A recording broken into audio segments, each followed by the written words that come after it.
Polisi telah menetapkan poluan berinisial Bribtu FN, 28 tahun, sebagai tersangka kasus kekerasan dalam rumah tangga atau KDRT. Tersangka sebelumnya membakar suaminya yang juga anggota polisi, Bribtu RDW 28 tahun, hingga tewas. Kabid Humas Polda Jatim Kombes Pol Dirmanto menjelaskan, Bribtu FN saat ini masih dalam kondisi trauma berat. Oleh karena itu, pihaknya mengerahkan tim untuk memberikan trauma healing kepada tersangka.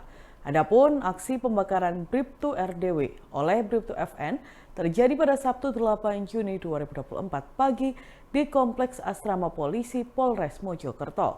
Pelaku kesal karena korban menghabiskan uang gaji untuk bermain judi online. Padahal kebutuhan rumah tangga semakin meningkat karena keduanya baru dikaruniai anak kembar. Lantaran kesabarannya sudah habis, Bribtu FN membakar tubuh suaminya menggunakan bensin yang telah disiapkan. Pelaku sempat membawa korban ke rumah sakit, namun nyawa sang suami tidak tertolong. Korban meninggal dunia di RSUD Dr. Wahidin Sudirohusodo Mojokerto pada Minggu 9 Juni 2024 siang karena mengalami luka bakar sebanyak 96%. Kemudian yang menjadi catatan dari peristiwa ini adalah yang pertama motif, ya rekan-rekan sekalian, bahwa motif daripada kejadian ini bahwa saudara almarhum ini, Bribtu Rian Dwi Nugroho ini sering menghabiskan uang belanja yang harusnya dipakai untuk membiayai hidup ketiga anaknya. Ini dipakai untuk, mohon maaf ini, main judi online. Ini yang sementara temuan kami sampaikan kepada rekan-rekan sekalian. Saat ini sekali lagi yang bersangkutan atau yang sudah dinyatakan tersangka oleh Subdit 4 Reskrim Renakta ini masih trauma yang mendalam. Sekarang sedang ditangani dan sedang difasilitasi untuk trauma healing oleh Polda Jawa Timur. Kemudian juga kita melibatkan psikiatri ya untuk menangani kasus ini. Ini kita prihatin betul terhadap kejadian ini.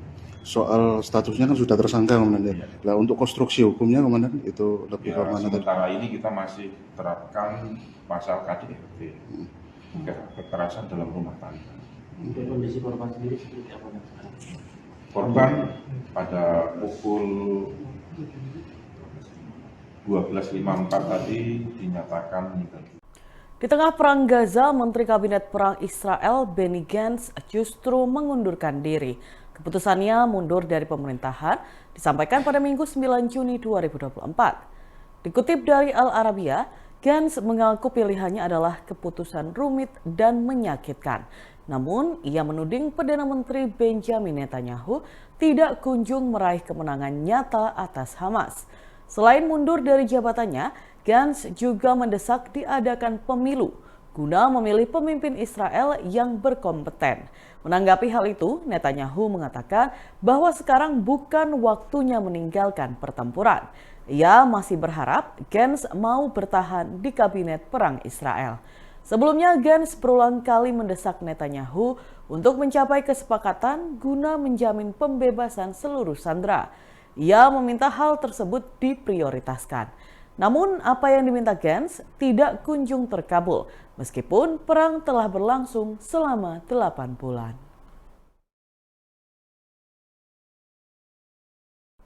Anies Baswedan dikabarkan mulai dilirik PDI Perjuangan untuk maju di Pilkada DKI Jakarta 2024. Namun di tengah kabar tersebut, Anies juga diisukan terancam dijegal dalam Pilkada Jakarta.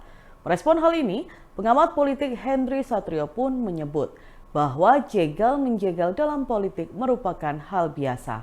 Hal itu disampaikan Henry Satrio alias Hensat saat dihubungi Tribun News pada Minggu 9 Juni 2024. Dalam pernyataannya, Hensat mengatakan bahwa isu Anies akan diusung oleh PDIP dan Anies berpotensi dijegal akan menjadi dinamika yang tinggi di Jakarta. Terlebih, PKB dan Nasdem yang mendukung Anies di Pilpres 2024 kini dikabarkan masuk ke koalisi Prabowo Gibran atau Kim. Namun menurutnya jegal-menjegal dalam politik merupakan hal biasa. Oleh karena itu, ia pun mengatakan bahwa Anies harus terima jika tidak mendapatkan partai pengusung. Meski demikian, Hensat menilai elektabilitas Anies di Pilkada Jakarta masih tinggi, sehingga peluang menang di Pilkada Jakarta juga masih sangat terbuka.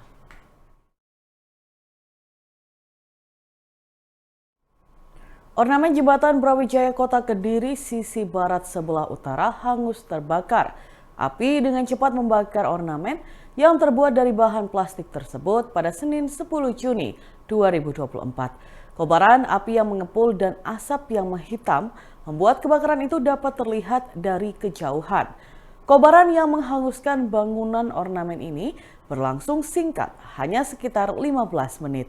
Api padam setelah semua bagian ornamen hangus terbakar. Sejauh ini masih belum diketahui penyebab api yang membakar habis ornamen dari bahan fiberglass tersebut. Adapun di lokasi kejadian telah dipasang polis lain. Pantauan dari reporter Tribun Jatim Network, tidak ada yang tersisa dari ornamen yang terbakar. Ada dugaan kebakaran diakibatkan hubungan pendek atau korsleting listrik. Petugas dari Dinas Pekerjaan Umum dan Penataan Ruang atau PUPR Kota Kediri pun telah melakukan pemeriksaan di lokasi. Kebakaran ini sempat viral di sejumlah media sosial dan menjadi trending topik. Diketahui, ornamen gerbang jembatan Brawijaya Kota Kediri yang hangus terbakar terbuat dari bahan aluminium composite panel atau ACP. Bangunan ini terbuat dari bahan non-aluminium berupa bahan polyethylene yang dilapisi lembaran aluminium di kedua sisinya. Ahli Muda Jalan dan Jembatan PUPR Kota Kediri, Sunarto menyebut bahan itu biasa digunakan melapisi dinding eksterior bangunan. Berkaitan dengan penyebab kebakaran ornamen jembatan Brawijaya, ia mengaku sejauh ini masih belum diketahui. Namun, meski telah terbakar, tidak sampai merusak struktur kerangka ornamen jembatan karena yang terbakar hanya pelapisnya saja.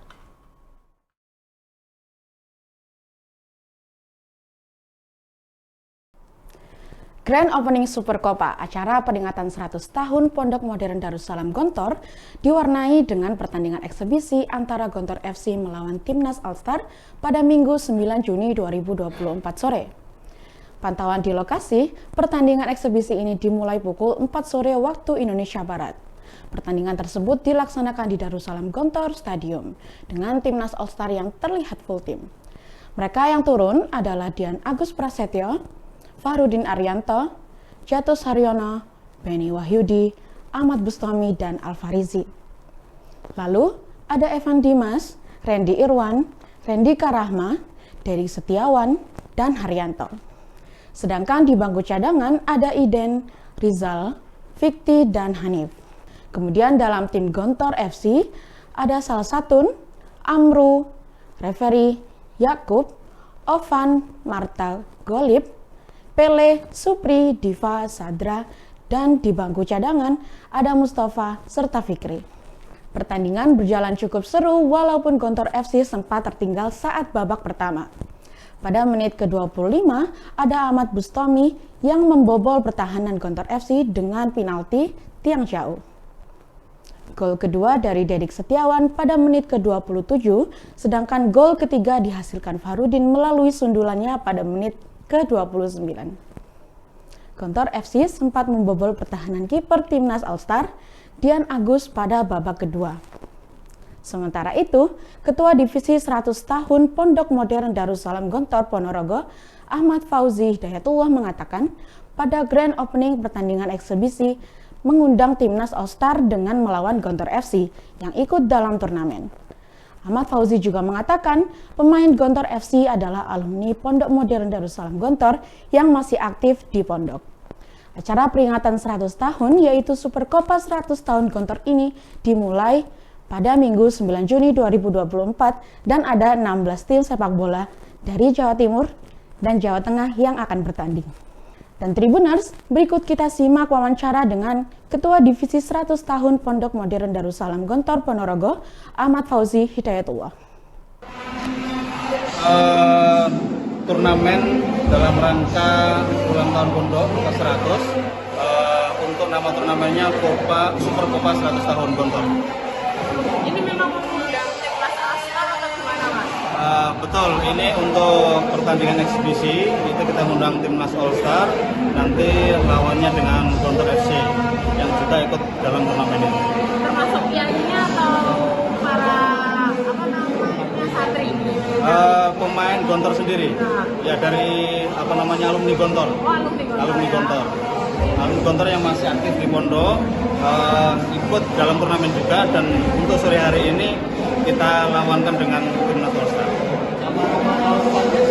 Nama All Star-nya ada Bustomi, ada Fahrudin, ada Ivan Dimas, ada Dedi Setiawan, dan beberapa yang lainnya pemain dari Arema dan Persebaya. Kapten Persebaya Randy hadir juga. Jadi memang kali pertama ya? Timnas All Star nih? Enggak juga. Ya kalau Timnas All Star mungkin pertama, tetapi sebelumnya event yang seperti ini sudah pernah kita laksanakan dalam rangka 80 tahun, 90 tahun Gontor. Cuman ya mungkin ininya berbeda. Kalau dulu kita pernah 2 tim yang kita undang, Deltras dan Persik. Nah, untuk kali ini kita mengundang Timnas All Star lawan Gontor FC. Mas siapa? Kamu tuh jenengan? Saya Fauzi. Fauzi siapa? Ahmad Fauzi Hidayatullah. Sebagai? Saya sebagai ketua divisi 100 tahun. Download Tribun X sekarang, menghadirkan lokal menjadi Indonesia.